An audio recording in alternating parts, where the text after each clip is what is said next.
Hello दोस्तों, मेरे YouTube citizen में आपका स्वागत है। आज आप लोग को बताने जा रहे हैं बिहार बोर्ड 12th एग्जाम 2026 जो पद खंड पार्ट 2 चैप्टर 2 का हिंदी ऑब्जेक्टिव जो सूरदास लिखा हुआ है। इसका VVI important question objective 25 objective question है, जो मोस्ट इम्पोर्टेंट ऑब्जेक्टिव क्वेश्चन है, जो इस बार भी आने का संभावना है। चलते हैं पहले क्वेश्चन की ओर, अगले प्रश्न की ओर। पहला प्रश्न, सूरदास की रचना है, सूरदास की रचना पद्य, तो एक का डी। चलते हैं अगले प्रश्न की ओर। दूसरा नंबर प्रश्न, सूरदास किस भक्ति के कवि है? मत मृत भक्ति, तो दो का सी। चलते हैं अगले प्रश्न की ओर। 3 नंबर का प्रश्न, सूरदास किस भाषा के कवि थे? ब्रज भाषा के कवि थे, ब्रज भाषा, तो 3 का सी। चलते हैं अगले प्रश्न की ओर। चौथा नंबर का प्रश्न, विश्व आद्य कवि कौन है? सूरदास, सूरदास। चलते हैं अगले प्रश्न की ओर। 5 नंबर का प्रश्न, सूरदास किस धारा के कवि है? कृष्ण कृष्ण श्री, तो 5 का बी। इंपॉर्टेंट क्वेश्चन इनमें, ये जितना भी इनमें से 27 क्वेश्चन है, सब VVI इंपॉर्टेंट ऑब्जेक्टिव का क्वेश्चन है, जो हर साल आए हुए प्रश्न है। इस बार भी आने का बहुत संभव है, 100% में 100%। चलते हैं अगले प्रश्न की ओर। 6 का प्रश्न, कृष्ण कहाँ बैठकर भोजन कर रहे थे? नंद किशोर की नंद नंद की गोद में, नंद की गोद में, 6 का ए। चलते हैं अगले प्रश्न की ओर। 7 का प्रश्न, प्रस्तुत प्रथम पद में कृष्ण को सूचना दी जाती है भोर होने की, भोर होने की, तो 7 का सी। चलते हैं अगले प्रश्न की ओर। 8 का प्रश्न, सूरदास हिंदी साहित्य के किस काल के कवि है? भक्ति काल के कवि, तो 8 का बी। चलते हैं अगले प्रश्न 9 नंबर का प्रश्न, इनमें कौन रचना सूरदास की नहीं है? सुरसागर है, साहित्य लहरी है, सुर सरावली है, सत सही नहीं है, तो 9 का डी राइट आंसर। चलते हैं अगले प्रश्न की ओर। 10 नंबर का प्रश्न, कौन सी रचना सूरदास की है? तो सुरसागर, तो 10 का सी। चलते हैं अगले प्रश्न की ओर। 11 का प्रश्न, सूरदास किस चीज के लिए भूख है? कृष्ण की जुटन की, कृष्ण की जुटन की, तो 11 का ए। चलते हैं अगले प्रश्न की ओर। 12 का प्रश्न, सूरदास की अनुमानित जन्म तिथि क्या है? 1475 ईस्वी, 1475। चलते हैं अगले प्रश्न की ओर। इनमें से कौन सा कवि अष्टछाप का नहीं है?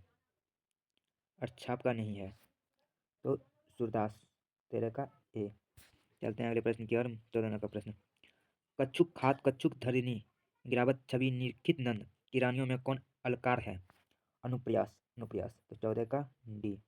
चलते हैं अगले प्रश्न की ओर। 15 का प्रश्न, कोवल कुसुम फूले नर नारी सूर्य श्याम में कौन सा अलकार है? अनुप्रयास, अनुप्रयास, तो 15 का बी। चलते हैं अगले प्रश्न की ओर। 16 का प्रश्न, साहित्य लहरी किसकी रचना है? सूरदास की, तो 16 का बी। चलते हैं अगले प्रश्न की ओर। 17 का प्रश्न, सूरदास की रचनाओं की भाषा क्या है? ब्रज भाषा, 17 का बी। 18 का प्रश्न, सूरदास के गुरु का नाम क्या था? बल्लभाचार्य, तो 18 का सी। 19 का प्रश्न, सूरदास किस मार्ग से क्षत्रित हुए हैं? पुष्टि मार्ग से, तो 19 का सी। 20 नंबर का, बल्लभाचार्य से मिलने के पूर्व सूरदास किस भाव के पद गाते थे? प्रेम के, प्रेम, तो 20 का ए। Important question, very important question, इस सही में सब इंपॉर्टेंट ऑब्जेक्टिव क्वेश्चन है। सूरसागर किसकी रचना है? 21 नंबर का प्रश्न, सूरसागर किसकी रचना है? तो सूरदास की, 21 का बी। अगला प्रश्न 22 नंबर, द्वितीय पद में किस खाद्य पद का उल्लेखन नहीं हुआ है? माखन, माखन का, तो 22 का बी। अगला प्रश्न 23 नंबर, सूरदास की कृति है साहित्य लहरी, तो 23 का सी। अगला प्रश्न 24 नंबर का, सूरसागर किस भाषा में रचित है? किस भाषा में रचित है? तो ब्रज भाषा में, तो 24 का सी।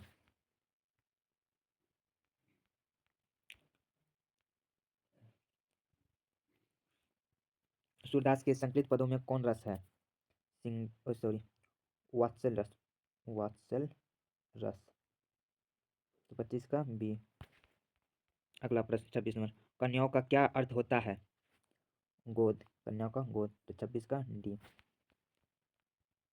इस चैप्टर का लास्ट प्रश्न, भगवान श्री कृष्ण किस कवि के पूजते थे?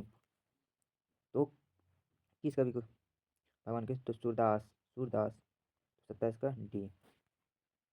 आप लोग को वीडियो अच्छी लगी हो तो लाइक कमेंट शेयर और सब्सक्राइब। Thank you.